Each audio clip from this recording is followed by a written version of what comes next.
Hello बच्चों, मैं हूं आपका पार्थ सर। कंप्लीट बायोलॉजी या बायोलॉजी से संबंधित किसी भी डाउट के लिए आज ही डाउनलोड करें डाउटनट ऐप। हेलो जी, नमस्कार, गुड इवनिंग बच्चों। स्वागत है बच्चों आप सभी का डाउटनट लाइव पर।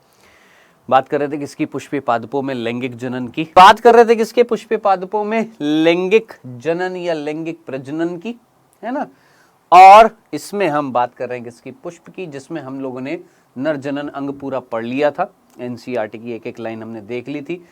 चलिए बच्चों आगे चलते हैं बिना टाइम वेस्ट किए हुए। देखिए, हम लोगों ने पुष्पीय पादपों में लैंगिक प्रजनन में कई सारी चीजें पढ़ ली है। ये सब कुछ पढ़ लिया था, नर जनन अंग पूरा पढ़ लिया था। पुंकेसर, वंकेसर, परागकण, परागकण ये सब पढ़ लिया था। परागकण की लाभ हानि ये देख लिया था। फिर हम बात कर रहे थे मादा जनन अंग की। ठीक है, आइए बेटा, मादा जनन अंग की बात कर रहे थे, ये हम पढ़ चुके ऑलरेडी। मादा जनन अंग जायांग जो है वो किससे बना होता है? स्त्री केसर से। स्त्री केसर के तीन भाग थे, क्या? वर्तिकाग्र, वर्तिका, अंडाशय। हो सकता है ये स्त्री केसर बहुत सारे हो सकता है एक हो। एक होएगा एक अंडपी, बहुत सारे होंगे बहुअंडपी। बहुअंडपी अब आपके कई दो प्रकार के होते हैं, या तो संयुक्तांडपी या युक्तांडपी या वियुक्तांडपी। या तो जुड़े हुए होंगे स्त्री केसर या अलग अलग होंगे। ठीक है, चलिए ये हमने बात कर ली थी। अब इसके बाद यहां से यहां तक जो चीज लिखी हुई थी ये मैंने आपको बता दी थी, लेकिन इसमें एक वर्ड आ रहा था, क्या? अपरा। वो आज से हमें पढ़ना है इसके आगे। ठीक है, हाँ जी, यहां तक हम ऑलरेडी पढ़ चुके हैं। वियुक्तांडपी, युक्तांडपी ये सब कुछ पढ़ लिया था। अब इसके बाद यहां पर लाइन लिखी हुई है, जरा ध्यान से सुनिएगा। क्या वर्तिकाग्र क्या था? आप बोलेंगे सर वर्तिकाग्र वो क्षेत्र था जिसके ऊपर परागकण आते हैं। ठीक है, तो क्या लिखा हुआ है? वर्तिकाग्र परागकणों के आवरण मंच का कार्य करती है। कंफ्यूजन नहीं होना चाहिए। ठीक है, क्या वर्तिकाग्र के ऊपर कौन आने वाला है? परागकण। तो ये वर्तिकाग्र क्या कर रही है? एक तरीके से एक मंच तैयार कर रही है किसके आने के लिए? परागकण। खत्म। नेक्स्ट, वर्तिका जो होती है वो एक पतला भाग होता है जिससे कौन जाने वाला होता है बेटा जी? याद रखना, जिससे कौन जाने वाली होती है? पराग नलिका। जब परागकण अंकुरित होएगा तो उससे जो नलिका निकलेगी वो इस वर्तिका से होती हुई। ये तो चीज समझ में आती है ना भाई। ये देखो, ये आपकी इस तरीके से संरचना है। इसके ऊपर जब परागकण आएगा, अंकुरित होएगा, तो उससे पराग नलिका जो निकलेगी वो इस वर्तिका से होती हुई नीचे आएगी ना। बस ये लाइन लिखी हुई है यहां पर। ठीक है, अब इसके आगे लिखा हुआ है स्त्री केसर का आधार पर जो फूला हुआ भाग है वो क्या कहलाता है? अंडाशय कहलाता है। सिंपल, क्या कहलाता है? अंडाशय। अंडाशय के अंदर जो खाली जगह, अब ये जो अंडाशय के अंदर जो खाली जगह है इसको हम क्या बोलते हैं? अंडाशय गुहा। क्या लिखा हुआ है? गर्भाशय या अंडाशय गुहा बोलते हैं या कोष्ठक बोलते हैं। लिख देता हूं मैं यहां पर, क्या बोलते हैं? गर्भाशय गुहा। ना समझ में आए? अंडाशय गुहा। ठीक है, तो याद रखना, अंडाशय गुहा या गर्भाशय गुहा बोला जाता है जिसके अंदर इस गर्भाशय गुहा के अंदर क्या मिलती है? एक अपरा मिल रही है। क्या मिल रही है? अपरा मिल रही है। अब देखिए, ये देखिए, यहां पर मान लेते हैं क्या मिल रही है बच्चों? अपरा मिल रही है। ये मान लेते हैं क्या है? अपरा है। और इस अपरा से जुड़ा हुआ है कौन? ये बीजांड। ठीक है, तो हमने बहुत सिंपल सी लाइनें पढ़ी है वहां पर एनसीईआरटी में। क्या लिखा होता है? वर्तिकाग्र वो भाग जो आवरण मंच था किसके लिए? परागकण। वर्तिका एक लंबी सी नलिका है जिससे होते हुए कौन जाएगी? पराग नलिका जाएगी। नीचे फूला हुआ भाग स्त्री केसर का क्या कहला रहा है? अंडाशय, जिसके अंदर खाली जगह जो है वो क्या कहला रही है? गर्भाशय गुहा या अंडाशय गुहा कहला रही है, जिसके अंदर कौन मिल रही है? एक संरचना मिल रही है जिसका नाम है अपरा, और उस अपरा से जुड़ा हुआ है एक बीजांड। या तो एक हो सकता है या एक से ज्यादा हो सकते हैं, ये आप अच्छे तरीके से जानते हैं। ठीक है, अब आगे देखिए क्या लिखा हुआ है। हाँ जी, अपरा से उत्पन्न होने वाली बीजाणुधानी को हम क्या बोलते हैं? बीजांड। अब आप बोलेंगे सर ये लाइन समझ में नहीं आई है, तो बहुत सिंपल सी लाइन लिखी हुई है। क्या? इस अपरा से एक संरचना उत्पन्न हो रही है जिसको हमने सिंपल भाषा में क्या बोला है, बीजांड। क्या बोला है, बीजांड। और इस बीजांड को हम क्या बोल रहे हैं, बीजाणु धानी। क्या नाम देंगे, बीजाणु धानी। देखिएगा, अपरा से उत्पन्न होने वाली दीर्घ बीजाणु धानी सामान्यतः बीजांड कहलाती है। साफ साफ लाइन में लिखा हुआ है क्या, अपरा से एक संरचना उत्पन्न हो रही है, एक बीजाणु धानी उत्पन्न हो रही है, जिसको सामान्यतः हमने क्या बोला है, बीजांड बोला है। नेक्स्ट लाइन आप अच्छे तरीके से जानते हैं, एक अंडाशय में बीजांड एक हो सकता है या एक से ज्यादा हो सकते हैं। अब अंडाशय के अंदर अगर एक बीजांड हुआ, एक हुआ, और हम जानते हैं बीजांड जो है वो आगे जाकर बदलेगा किसमें, बीज में। और ये जो अंडाशय है ये आगे जाकर किसमें बदलेगा, फल में। तो फल के अंदर या तो एक बीज होगा या किसी अंडाशय में बहुत सारे बीजांड होंगे तो बहुत सारे बीज होंगे। अब आप सोचिए, एक है आपके पास आम और एक है आपके पास तरबूज। आम में एक बीज है, तरबूज में बहुत सारे बीज हैं। यानी आम का जो फल जिस फूल से बना था, फिर से सुनना, आम एक फल है ना, और फल जो है वो बना था किससे, एक फूल में जो अंडाशय था। मान लो आम के फल का जो अंडाशय जो था, उस अंडाशय में बीजांड कितना रहा, एक रहा, तभी तो बीज कितना रहा, एक रहा। जबकि तरबूज जो था उसके अंदर जो अंडाशय जो था उसमें बहुत सारे बीजांड होंगे, तभी तो फल में बहुत सारे बीज होंगे। ये लिखा हुआ है यहां पर क्या, कि अंडाशय में बीजांडों की संख्या या तो एक हो सकती है, जैसे गेहूं हो गया, धान हो गया, आम हो गया, और अनेक भी हो सकती है, जैसे पपीता, तरबूज और ऑर्किड। जल्दी से अपनी कॉपी में लिख लीजिए, नीट ना बोलकर मैं बोलूंगा पहले क्या, AIPMT 2003 में ये क्वेश्चन आया था। और ये मत सोचिएगा कि बहुत पुराना क्वेश्चन है तो कभी रिपीट नहीं हो सकता, हो सकता है। 2018 में एक क्वेश्चन आया था जो मेरे टाइम पर CPMT में क्वेश्चन पूछा गया था। सोचिए, क्वेश्चन इतने सालों का भी रिपीट हो सकता है। तो 10-15 साल के क्वेश्चंस को देखना बहुत जरूरी होता है, किस लेवल के क्वेश्चंस आते हैं। ठीक है, तो आई होप समझ में आ गई होगी ये चीज, क्या कि ये क्वेश्चन पूछा गया था और बहुत सिंपल सा क्वेश्चन है, क्या, उपरोक्त में से किसके बीजांड, उपरोक्त में से किसके अंडाशय में एक बीज मिलता है। 4 ऑप्शन थे जिसमें एक आम था, आंसर आपको मिल जाएगा। आम में क्या होता है, एक होता है। ठीक है, तो गेहूं, धान, आम में एक बीजांड था अंडाशय में, जबकि पपीता, ये वर्ड, ये सिर्फ इतना सा उदाहरण याद रखना है, ज्यादा हमें वो नहीं बन रहा है, साइंटिस्ट नहीं बनना है अभी, जो है सिर्फ इतना बस। पपीता, तरबूज, ऑर्किड में बहुत सारे क्या हैं, बीजांड हैं किसमें, अंडाशय में। ये यहां से यहां तक लाइन लिखी हुई है, खत्म खल्लास, इतनी सी बात। तो ये हमने यहां पर सीधी सी बात करी है। अब क्वेश्चन कहां से उठेगा बच्चे, वो ध्यान से देखना। अब अगला टॉपिक आ रहा है, क्या हम पढ़ने वाले हैं, क्या, बीजाणु धानी। आप याद करिए, अभी अभी बीजाणु धानी हमने किसको नाम दिया था, आप बोलेंगे सर बीजांड को हमने नाम दिया था क्या, बीजाणु धानी। अब आगे बढ़ने से पहले ना मैं आपको 2-3 चीजें बता देता हूं, क्योंकि उससे क्वेश्चन उठते हैं। छोटी सी एक चीज है, उसको मैं आपको बता देता हूं। नर और मादा से क्वेश्चन, नीट 2016 में जो क्वेश्चन पूछा गया था वो मैं आपको बता देता हूं क्या क्वेश्चन पूछा गया था। देखिए, यहां पर वर्ड अगर आपको याद आ रहा हो, युग्मकोद्भिद,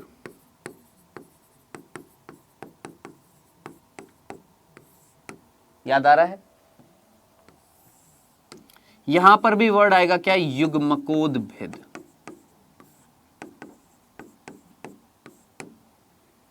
ठीक है, एक वर्ड आएगा, एक तो ये आएगा, एक आएगा बीजाणु धानी। यहां पर ऑलरेडी आ चुका है क्या, बीजाणु धानी। सुनना बच्चों, ध्यान से सुनना, बीजाणु धानी, बीजाणु धानी। ठीक है, हाँ, ये 2 वर्ड हैं। ठीक है, देखिएगा, हाँ, पहले नर की बात कर लेते, क्योंकि ऑलरेडी हम ये पढ़ चुके हैं नर वाला, तो आई होप ये याद होगा, तो ये याद आ जाएगा। देखिएगा, नर युग्मकोद्भिद कौन था, आप सीधा जल्दी से फटाक से आंसर देंगे, मुझे पता है एक एक बच्चा आंसर दे देगा। नर युग्मकोद्भिद कौन था? सोचिए कौन था? पराग कण था। बीजाणुधानी कौन है? याद करिए, 4 लघु बीजाणुधानी थी। 4 क्या थी? लघु बीजाणुधानी थी। याद आ रहा है? अब 4 लघु बीजाणुधानी कहां थी, जरा जल्दी से मुझे बताएं फटाफट। कहां पर मिल रही थी 4 लघु बीजाणुधानी आपकी? किस में मिल रही थी? पराग कोश में। पराग कोश में 4 लघु बीजाणुधानी थी या नहीं थी? थी ना, ऐसा हमने पढ़ लिया। तो उनको हमने क्या बोला था? लघु बीजाणुधानी। 4 किनारे थे, किस में मिल रहे थे? पराग कोश में मिल रहे थे। ठीक है, सिंपल, कंफ्यूजन तो नहीं था। तो आपसे कोई पूछे नर के लिए वर्ड क्या यूज में लिया जाता है, तो याद रखना लघु वर्ड यूज में लिया जाता है। जबकि मादा के लिए जो वर्ड यूज में लिया जाता है वो लिया जाता है गुरु।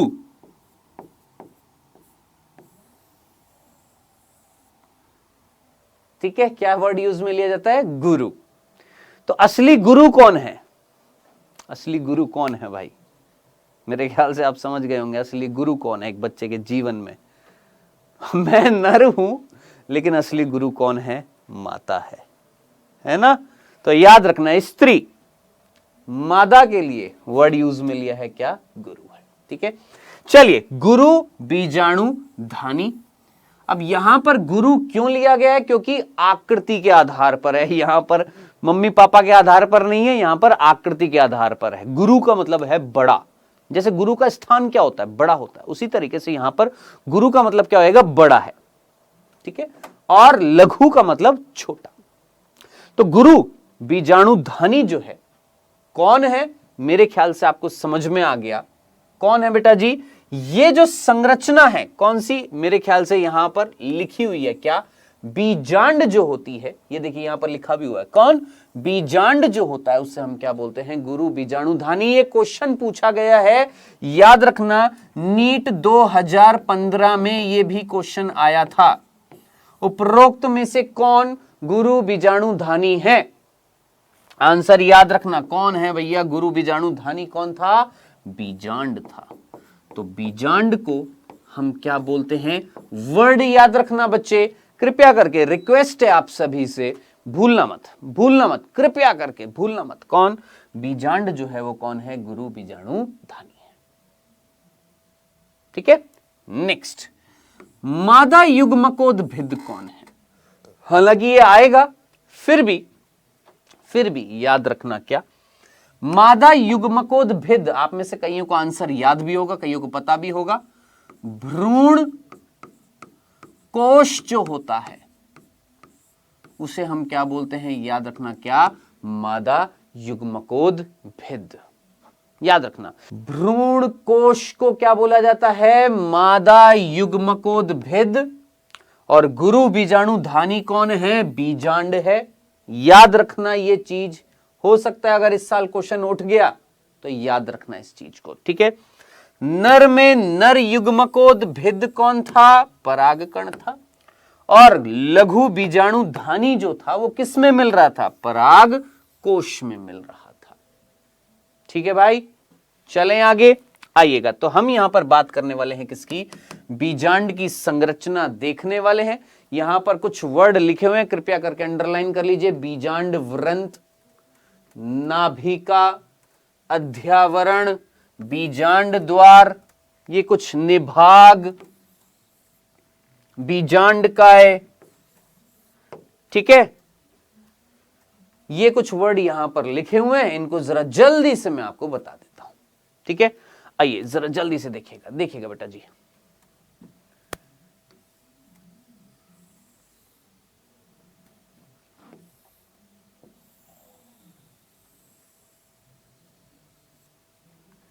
ठीक है, ये बीच में नीट 2015 आ गया, याद रखना।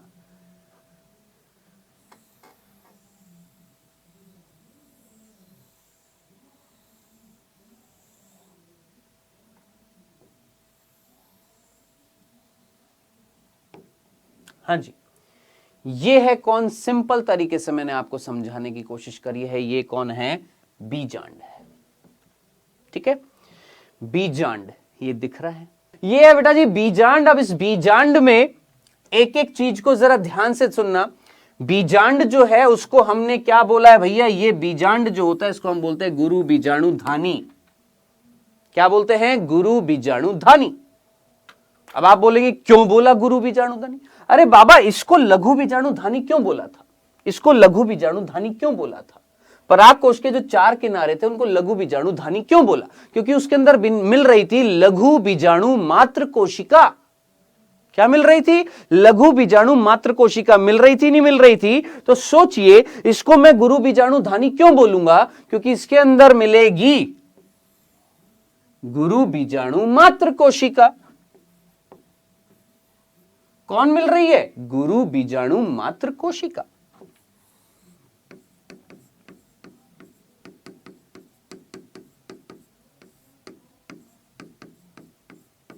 पहला तो ये सोचिए, इतना सा मीनिंग समझ में आया आपको कि हमने इसको गुरु बीजाणु इसलिए बोला क्योंकि इसके अंदर यहां पर एक कोशिका मिल रही है जिसका नाम है गुरु बीजाणु मात्र कोशिका, इसलिए हमने इसको क्या बोला? गुरु बीजाणु धानी। ठीक है, अब आगे ध्यान से सुनना बेटा। ये जो बीजांड जो होता है ये एक डंडी के द्वारा,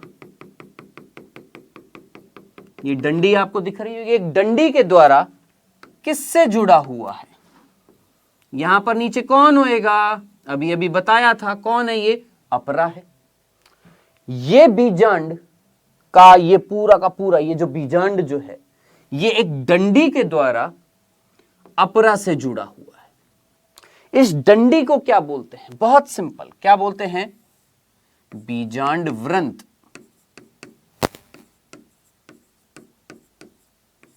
सीधा सीधा क्या नाम दिया है? बीजांड वृंत नाम दिया है। ये डंडी क्या कहला रही है बेटा? बीजांड वृंत कहला रही है। ठीक है, अब ये बीजांड वृंत से ये जो पूरी संरचना जुड़ी हुई है। ठीक है, चलें आगे। ये है फ्यूनिकल, ये है बीजांड वृंत। अब इससे ये संरचना जुड़ी हुई है बीजांड की। अब ये संरचना में क्या क्या मिल रहा है देखिएगा। ये एक आवरण है, दिख रहा है ना आपको? ये आवरण ये आप सभी ने पढ़ा हुआ है भाई। आप लोगों ने 12th में कहीं ना कहीं से अगर पढ़ाई की है, चाहे मेरे से, चाहे कहीं से, चाहे बुक से, कहीं ना कहीं अगर थोड़ी बहुत भी पढ़ाई की होगी तो आपको दिख रहा है एक आवरण मिल रहा है ये। ठीक है, हाँ जी, ये आपको क्या दिखाई दे रहा है? ये संरचना क्या दिखाई दे रही है? एक आवरण दिख रहा है, एक अधूरा आवरण है और इसके नीचे एक और आवरण है। ये भी कैसा है? अधूरा इस जगह से। ठीक है, इन आवरणों को क्या बोलते हैं बेटा जी? याद रखना, क्या आप अच्छे तरीके से जानते हैं, इन दोनों आवरणों को मिलाकर बोला जाता है अध्यावरण। ठीक है, इंग्लिश में इंटीग्यूमेंट। चलें आगे। अब जरा देखकर मुझे बताएं, क्या आपको सोचना, क्या आपको एक क्षेत्र दिखाई दे रहा है?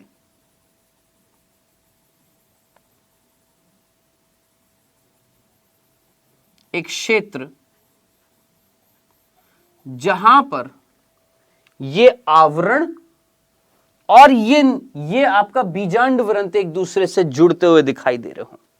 देखिए, क्या आपको एक जगह दिखाई दे रही है जहां पर ये बीजांड के आवरण, बाहरी आवरण और ये डंठल एक दूसरे से जुड़ते हुए दिखाई दे रहे हो? दिखाई दे रहा है ना? इस क्षेत्र को बोला जाता है, क्या बोलते हैं बच्चों? नाभिका बोलते हैं। ये वाला जगह, ये वाली क्षेत्र जो होते हैं इसे हम क्या बोलते हैं? नाभिका बोलते हैं। जहां पर ये बीजांड का ये मुख्य भाग और ये डंठल, ये डंडी जुड़े होते हैं, इसको हम क्या बोलते हैं? नाभिका। ठीक है, सिंपल सा था। चलें आगे, आइए।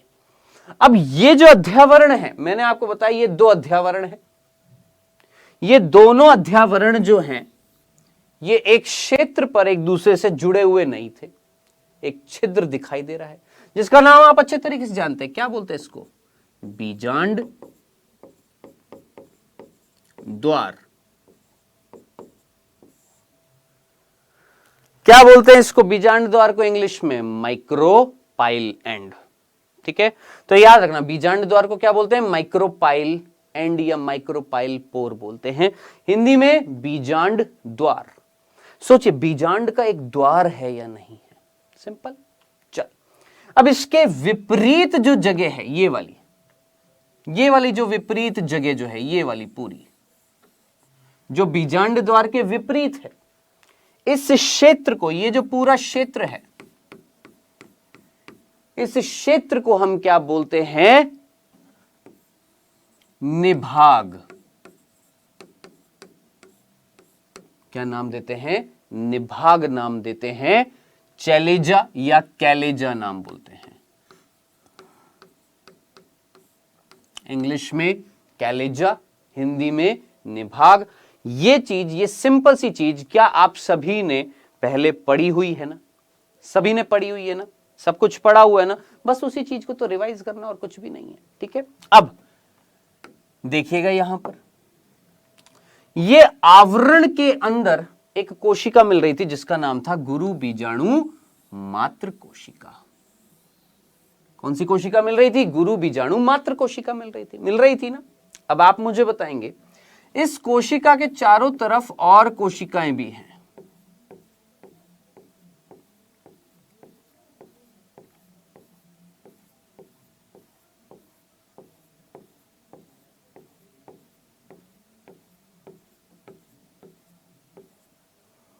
इस बड़ी सी कोशिका के चारों तरफ और कोशिकाएं भी हैं। ठीक है, हाँ जी, तो ये कोशिकाओं का समूह ध्यान से देखिएगा। ठीक है, ये जो कोशिकाओं का समूह जो है, जिसमें एक बड़ी सी कोशिका भी मिल रही है, कौन? गुरु बीजाणु मात्र कोशिका।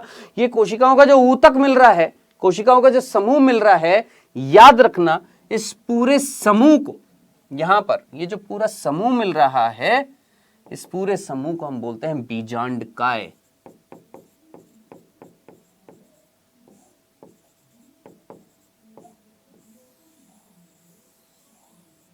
क्या बोलते हैं? बीजांडकाय।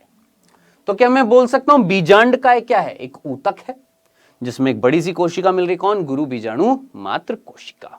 ठीक है, अब आप मुझे बताएं क्या ये संरचना समझ में आ गई है? इसमें कोई दिक्कत तो नहीं है? चलें आगे। ये हमने सिंपल सी संरचना देखी और यही संरचना बेटा जी यहां पर लिखी हुई है। बीजांड व्रंत बता रखा है, नाभिका बता रखा है, अध्यावरण बता रखा है, बीजांड द्वार बता रखा है, निभाग बता रखा है, बीजांडकाय बता रखा है। अब आप मुझे बताएंगे सोच समझ के, बीजांडकाय भ्रूण कोश या मादा युग्मकोद्भिद बीजांड में स्थित होता है। एक बीजांड में सामान्यतः एक अकेला भ्रूण कोश होता है जो एक गुरु बीजाणु से निर्मित होता है। अब आप बोलेंगे सर ये लाइन का मतलब क्या है? इस लाइन को भी छोड़ दीजिए क्योंकि अभी मैंने आपको पढ़ाई नहीं है, लेकिन आप में से कई जानते भी होंगे क्या कि साहब ये जो बनाया है ना, इसमें ये जो गुरु बीजाणु मात्र कोशिका है, ये अर्धसूत्री विभाजन करेगी, गुरु बीजाणु बनाएगी, गुरु बीजाणु आगे जाकर क्या बनाएंगे? भ्रूण कोश बनाएंगे, और वही क्या कहलाएगा? मादा युग्मकोद्भिद। जो जानते हैं अच्छी बात है, जो नहीं जानते हैं तसल्ली, रुकना, अभी वो लाइन जो है उसको समझाऊंगा। इतनी संरचना समझ में आ गई है ना, बस इतनी सी बात, ये चीज समझ में आ गई। अब आगे चल रहे हैं। अब आगे देखिए, आगे वाली लाइन में क्या लिखा हुआ है? गुरु बीजाणु जनन लिखा हुआ है। अब यहां से यहां तक जो मैंने हाईलाइट कर रखा है उसी चीज को मैं आपको समझाने वाला हूं, ध्यान से सुनना। ठीक है, चलें आगे। इधर देखिएगा, देखिए बेटा यहां पर इस तरीके से ये हमारी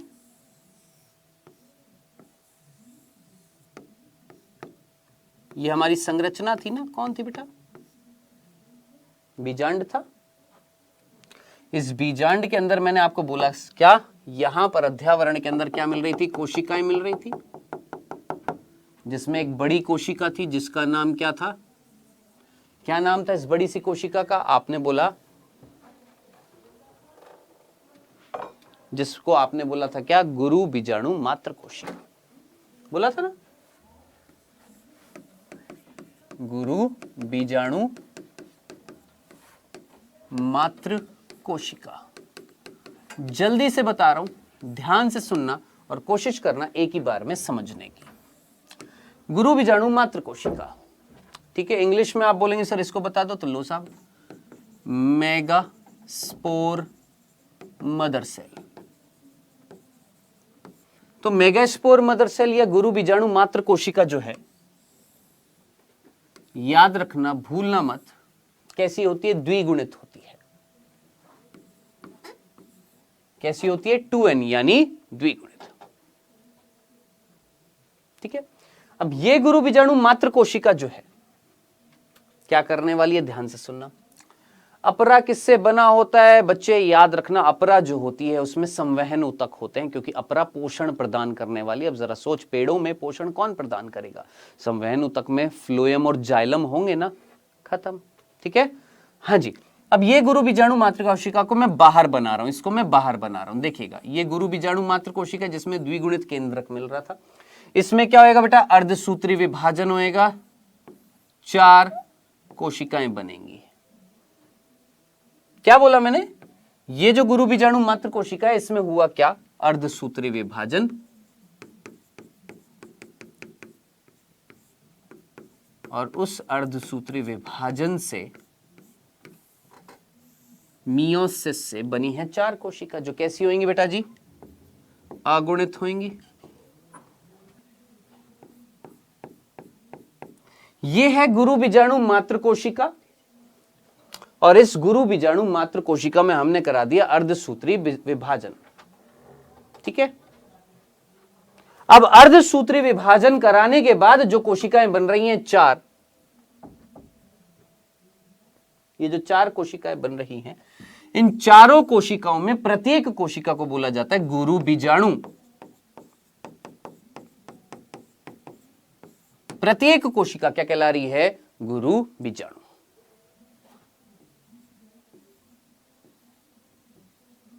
ठीक है। इतनी सी बात समझ में आ गई। अब ये चीज यहां पर देखनी है तो यहां पर भी देख लो भाई। ये देखो,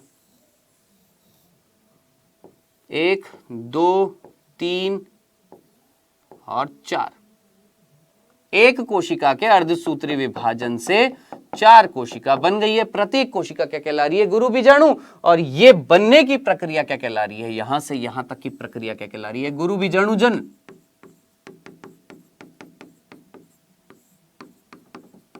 इस प्रक्रिया को हमने क्या बोल दिया? गुरु बीजाणु जनन। ठीक है।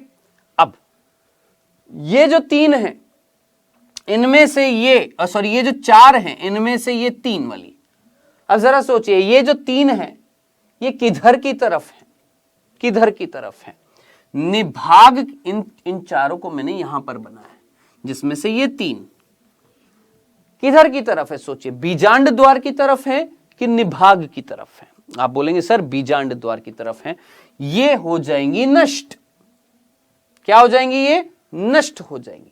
और जब ये नष्ट हो जाएंगी, 3 नष्ट हो जाएंगी, तो क्या बचेगी? आप बोलेंगे सर केवल एक बचेगी। ये एक बचेगी, ये वाली। किधर की तरफ वाली? बीजांड द्वार की तरफ वाली कि निभाग के तरफ वाली? आप बोलेंगे सर निभाग के तरफ वाली। एक बचेगी। कौन? गुरु बीजाणु एक बचा है। तो ये जो निभाग के तरफ वाली ये जो बची है, इसे हम बोलेंगे क्या? क्रिया धारी गुरु बीजाणु। क्या नाम दिया है? क्रियाधारी गुरु बीजाणु। गुरु बीजाणु मात्र कोशिका, अर्धसूत्री विभाजन किया, गुरु बीजाणु जनन हुआ। क्या बन गए हैं? गुरु बीजाणु जो है अगुणित, जिसमें से 4 में से 3 जो हैं वो हो गए हैं नष्ट। कौन से क्षेत्र के? बीजांड द्वार क्षेत्र के। बाकी जो एक बच गया है, किधर के क्षेत्र वाला? निभाग के क्षेत्र वाला। वो क्या कहला रहा है? क्रियाधारी या क्रियाशील गुरु बीजाणु। ठीक है। अब नष्ट क्यों हुए हैं? मैंने कहा बेटा ध्यान से सुन, ज्यादातर पादपों में ये 3 नष्ट होते हैं, सभी पादपों में नहीं, ज्यादातर में। अब ये 3 नष्ट इसलिए होते हैं क्योंकि अगर ये 4 बन गए, प्रत्येक, ध्यान से सुनना, प्रत्येक गुरु बीजाणु जो होता है उसके अंदर भ्रूण का निर्माण होता है। किसका निर्माण होता है? भ्रूण का। ये गुरु बीजाणु जो है ये आगे चलकर इस गुरु बीजाणु के अंदर, ये जो गुरु बीजाणु दिख रही है ना कोशिका, ये आगे चलकर ये गुरु बीजाणु जो है परिपक्व होएगा, इसके अंदर बनने वाला है भ्रूण। अब जरा सोच, एक ही बीज के अंदर अगर बहुत सारे भ्रूण बनने लग जाएंगे तो वो उस पादप के लिए नुकसानदेही हो सकता है। इसलिए ज्यादातर पादप क्या चाहते हैं कि उनके बीज में एक भ्रूण रहे। ठीक, समझ में आ गया? इतनी सी बात समझ लेना, इससे ज्यादा आपसे कोई क्वेश्चन नहीं पूछ रहा है। ठीक है, तो 3 हो जाते हैं नष्ट, रहता है 1। चलिए आइए आगे बात करते हैं, ध्यान से सुनिएगा। तो बेटा जी मैंने यहां पर आपको ये क्रियाशील गुरु बीजाणु दिखा दिया। अब साहब इस क्रियाशील गुरु बीजाणु का क्या होगा? अब ये क्रियाशील गुरु बीजाणु का क्या होगा? ये जो क्रियाशील गुरु बीजाणु है इसका क्या होगा? देखिएगा, देखना, इसके अंदर एक केंद्रक है ना। केंद्रक कितना है इसके अंदर बेटा? 1 है ना। कैसा है केंद्रक? अगुणित है ना। अब इसके अंदर होएगा समसूत्री विभाजन। क्या होगा? समसूत्री विभाजन होएगा। अब कोई भी बच्चा अगर जानता हो समसूत्री विभाजन तो जरा जल्दी से मुझे बताएं, ये कोशिका जिसके अंदर एक केंद्रक है, जिसमें समसूत्री विभाजन अगर होता है तो सबसे पहले 2 केंद्रक बनते हैं। क्या बनते हैं? 2 केंद्रक। ये एक केंद्रक है जिससे 2 केंद्रक बन गए हैं। ठीक है, अब साहब ये दोनों केंद्रक जब बन जाएंगे तो ये प्रक्रिया क्या कहलाएगी? कैरियोकाइनेसिस। अब इसके बाद क्या होएगा? तो हम बात कर रहे थे यहां पर, ये था क्या? कैरियोकाइनेसिस।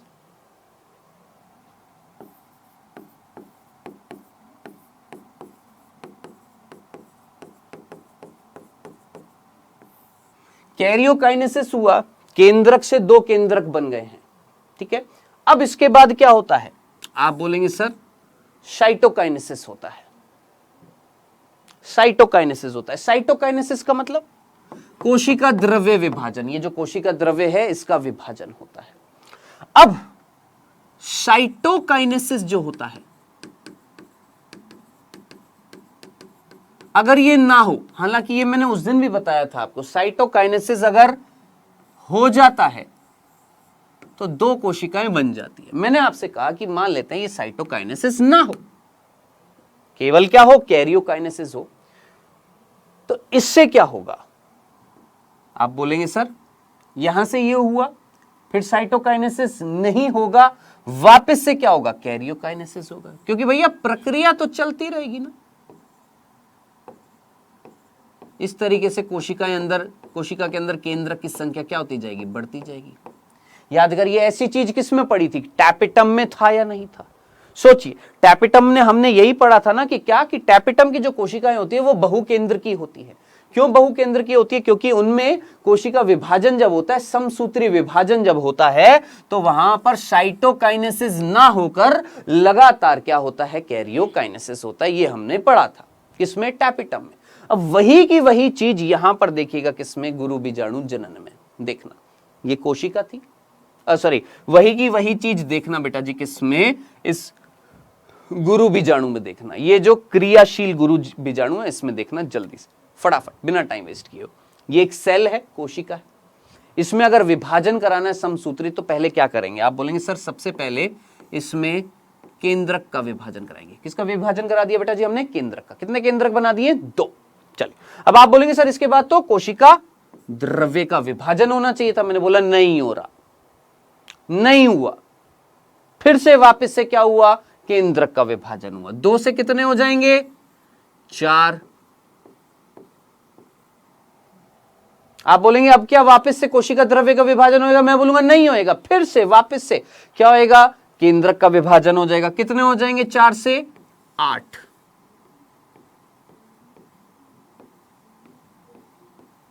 चार केंद्रक इस ध्रुव पर, 4 केंद्रक इस ध्रुव पर दिख रहे हैं। 4 यहां पर हैं, 4 यहां पर हैं। आप मुझे बताएं ये केंद्रक किसके अंदर हैं? ठीक है, कौन है बेटा जी? ये गुरु बीजाणु मात्र कोशिका, जिसके अंदर हुआ अर्धसूत्री विभाजन। 4 बनी कौन? गुरु बीजाणु। 4 में से ये 3 हो गई नष्ट, बची ये एक गुरु बीजाणु। अब इस एक गुरु बीजाणु को मैंने यहां पर दिखाया था, इसको मैंने क्या बोला, क्रियाशील गुरु बीजाणु। क्रियाशील गुरु बीजाणु ये रही, देख ये वाली छोटी सी कोशिका दिख रही है, ये है क्रियाशील गुरु बीजाणु, उसको मैंने यहां पर दिखाया। अब इसके अंदर हमने क्या बना दिए हैं, 8 केंद्रक बना दिए। अब मेरे भाइयों और बच्चियों समझ में आ गया, क्लियर है? चलें अब आगे, अब तो नहीं भूलेंगे पक्का। आइए अब आगे ध्यान से देखना। अब देखिएगा यहां पर बेटा जी, ये हमारी क्रियाशील गुरु बीजाणु थी, आपने 8 केंद्रक बना दिए हैं।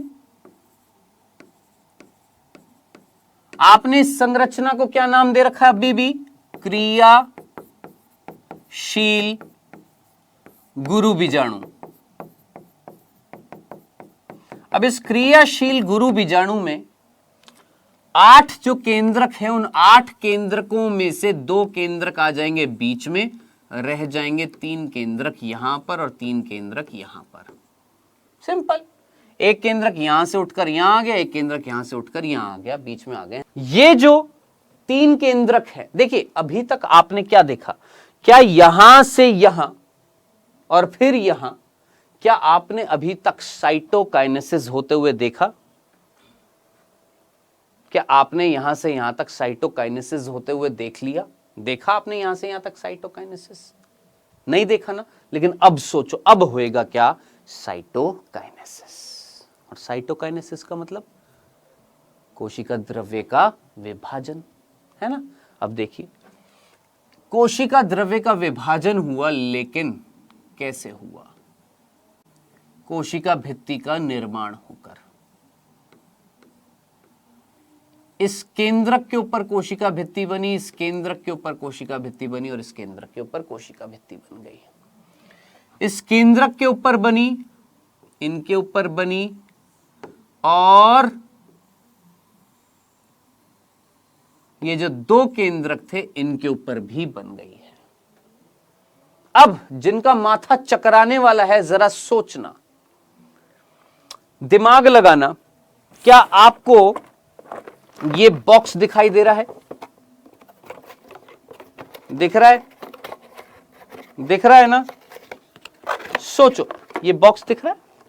सोचो ये रूम जिसमें मैं खड़ा हूं, ये भी एक बॉक्स है, और उस बॉक्स के अंदर एक बॉक्स है। अब इस बॉक्स के अंदर एक और बॉक्स डाल दूं तो क्या हो जाएगा? बॉक्स के अंदर बॉक्स, बॉक्स के अंदर बॉक्स, बॉक्स के अंदर बॉक्स, हो जाएगा ना।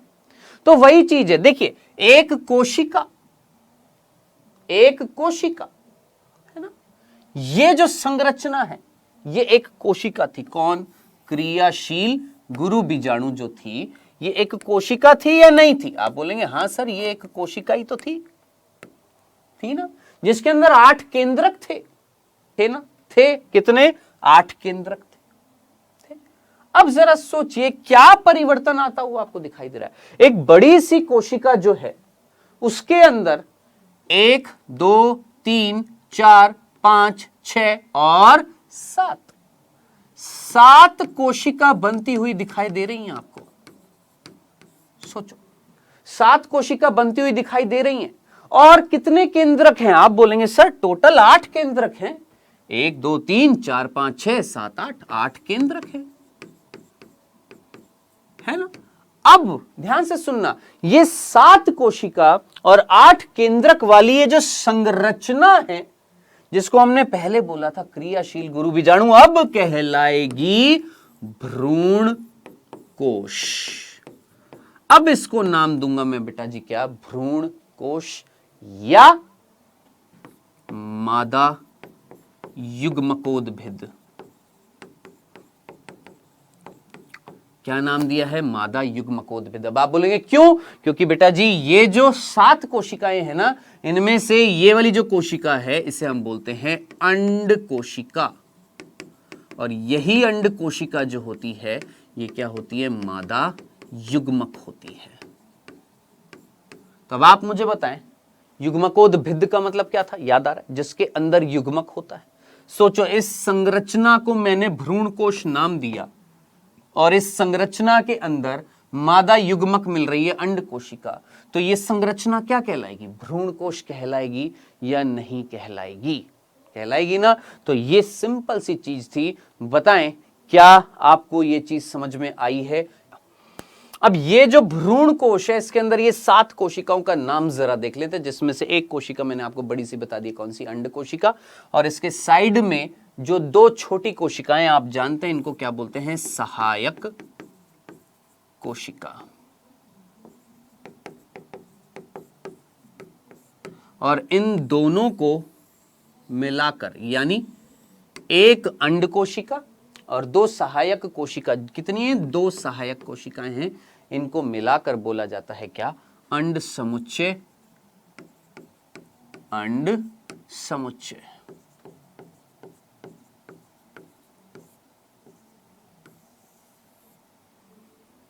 ठीक है। ये जो 3 कोशिका है इनको हम क्या बोलते हैं? प्रतिव्यासंत कोशिका या एक और नाम होता है इनका प्रतिमुखी कोशिका।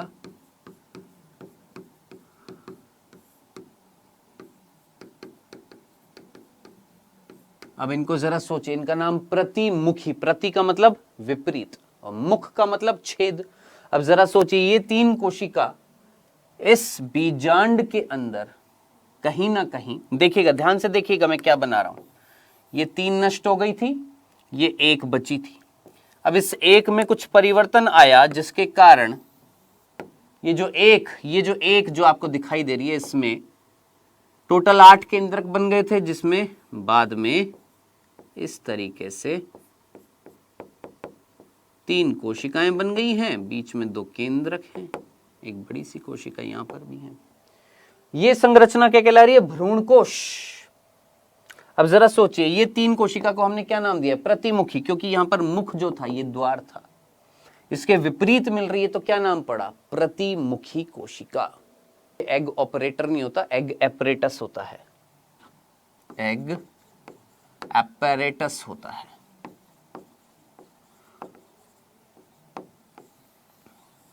ठीक है, अंड समुच्चय बोलते हैं उसको, अंड समुच्चय को ही एग एपरेटस बोलते हैं। ठीक है, हाँ जी। 3 कोशिका, प्रतिव्यासंत कोशिका, टोटल कितनी हो गई है? 3 ये 6 हो गए, और एक बड़ी सी जो है इसको हम बोलते हैं केंद्र कोशिका, जिसके अंदर 2 क्या मिल रहे हैं? याद रखना, इन 2 को हम क्या बोलते हैं? ध्रुवीय केंद्रक। क्या नाम देते बच्चों? ध्रुवीय केंद्रक। तो 2 ध्रुवीय केंद्रक किसके अंदर मिल रहे हैं? केंद्र कोशिका में। ये केंद्र कोशिका जिसके अंदर 2 ध्रुवीय केंद्रक, 3 ये कोशिका, 3 ये कोशिका। हाँ जी, तो ये हमने पढ़ लिया है और इसी चीज को यहां पर लिखा हुआ है। देखिए, गुरु बीजाणु जनन में क्या लिखा हुआ है कि गुरु बीजाणु मात्र कोशिका में होता है अर्धसूत्री विभाजन, जिससे क्या बनती है? 4 गुरु बीजाणुओं का निर्माण होता है। अब ये जो 4 गुरु बीजाणु जो होते हैं, इनमें से 3 जो हैं वो नष्ट हो जाते हैं। बचता है कौन? एक क्रियाशील गुरु बीजाणु, जिसको हमने क्या बोला है? क्रियाशील गुरु बीजाणु, जो बदल जाएगा किसमें? मादा युग्मकोद्भिद में बदल जाएगा। देखिए यहां पर क्या लिखा हुआ है? केवल क्रियाशील गुरु बीजाणु स्त्री या मादा युग्मकोद्भिद के रूप में विकसित होता है। एक अकेले गुरु बीजाणु से भ्रूण कोश के बनने की विधि को हम क्या बोलते हैं? एक बीजाणुज विकास कहते हैं। कौन सा विकास बोलते हैं? एक बीजाणुज विकास बोलते हैं।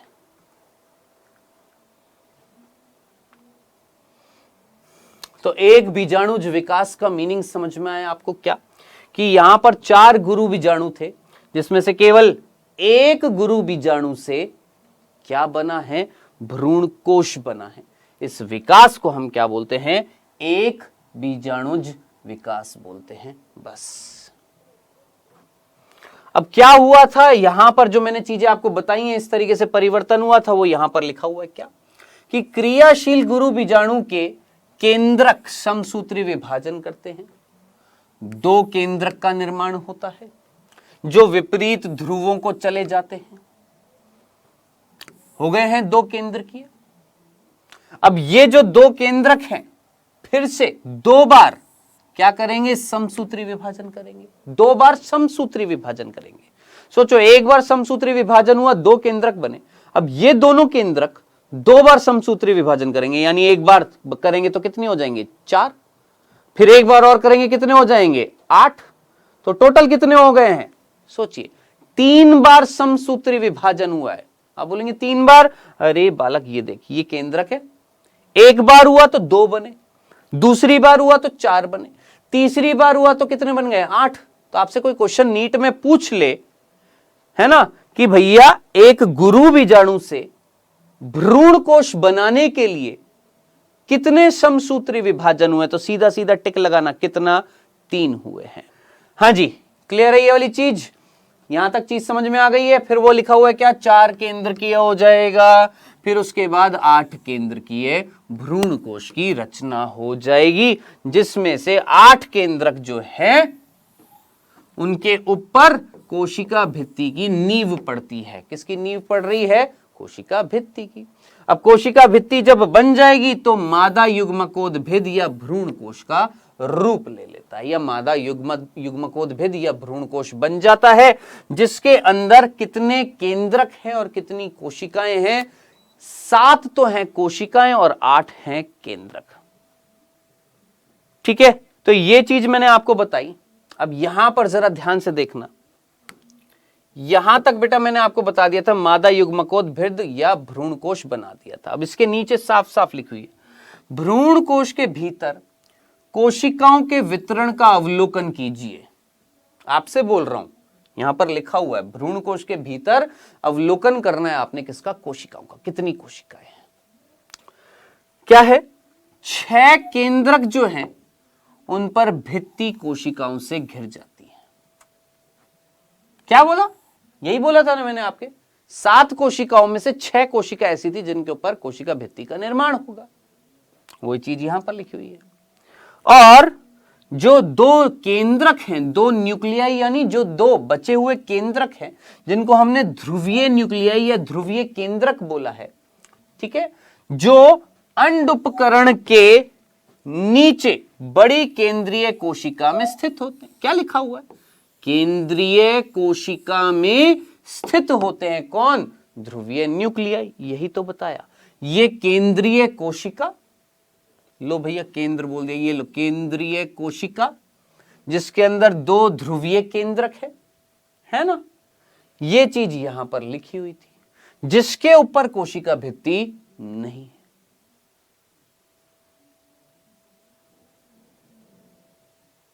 ठीक है, तो ये थी सिंपल सी, यहां पर जो चीज लिखी हुई थी ये समझाने की कोशिश कर रहा था। अभी आगे चलते हैं बिना टाइम वेस्ट किए हुए।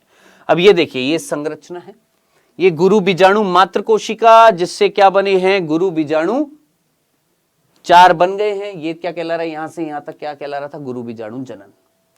ये जो गुरु बीजाणु 4 बने थे, इनमें से 3 कोशिकाएं हो गई हैं नष्ट, 1 रह गई थी। अब उस 1 के अंदर 2 केंद्रक बने, 2 से 4 बने, 4 से 8 बने। 8 में से 2 केंद्रक यहीं रह गए हैं, बाकी 3 किनारों पर हैं। जो 3 किनारे पर हैं ऊपर निभाग की तरफ जो हैं, उन 3 को हमने, तीनों के ऊपर कोशिका भित्ति चढ़ जाएगी, क्या बोलेंगे, प्रत्यवसंत कोशिका या एंटीपोडल सेल बोलते हैं। इनको बोलते हैं एंटीपोडल सेल्स, प्रतिव्यासांत कोशिका। ध्रुवीय केंद्रक 2 है, केंद्रीय कोशिका के अंदर है जिसपे कोशिका भित्ति नहीं है। बड़ी सी कोशिका है, पीछे की तरफ है। आप बोलेंगे कहां दिखाई नहीं दे रही, पीछे की तरफ है, आगे की तरफ 2 दिख रही हैं। ये जो 2 हैं ये है सहायक कोशिका, और जो बड़ी कोशिका है वो कौन है, अंड कोशिका। और सहायक कोशिका पे तंतु रूपी समुच्चय मिल रहा है जिसको हम फिलीफॉर्म उपकरण बोलते हैं। ये थी संरचना किसकी, भ्रूण कोश की। ये थी, यहां पर ये चीजें जो दे रखी हैं इसको एक बार मैं कल आकर बता दूंगा। वैसे आप चाहे तो पढ़ सकते हैं, वही चीजें हैं जो मैंने आपको बताई है। कुछ चीजें एक्स्ट्रा है, जैसे यहां पर तंतु रूपी समुच्चय जो है, फिलीफॉर्म उपकरण, जो इसका कार्य क्या होगा वो मैं आपको कल बता दूंगा। चलिए, तो आज के लिए इतना ही था। मिलेंगे बेटा जी कब, इसी समय कल। Okay then, tata bye bye, take care.